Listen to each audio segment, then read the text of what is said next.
با یه آقای فرانسوی بیزنس داشتم 6 ماه پیش. برای دفعه اول با هم دیگه جلسه آنلاین قرار کاری گذاشتیم که با هم دیگه آشنا بشیم و بیزنسش رو من توضیح بده و با هم پروژه رو انجام بدیم.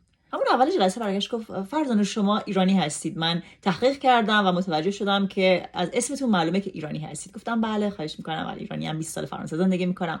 برگشت گفتش که 25 سال پیش، اون موقعی که من توی پاریس بودم و خانوادم توی شهر دیگه بودن، دانشجو بودم، وضعیت مالیم خوب نبود، با یه دانشجوی دیگه ایرانی آشنا شدم. اون موقع با خانواده‌اش فهمیدن که من تنهام. هر یک شنبه نهار منو دعوت کردن به مدت تمام مدتی که درس میخوندم با پسر اینا. برای یک شنبه نهار من مهمون این خانواده ایرانی بودم. قرمه سبزی خوردم، قیمه خوردم، با همین لهجه فرانسوی تمام غذاهای ایرانی رو به من گفت و برگشت گفت که اون غذا تدیک، من عاشق تدیک ایرانیم، من عاشق دوغم.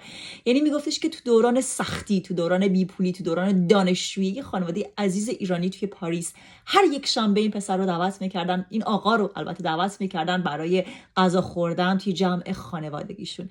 همیشه یه جایی ایرانی عزیزی هست که اسم ایران رو بالا نگه داره، اسم ایرانی رو بالا ببره. دم همه ایرانی گرد.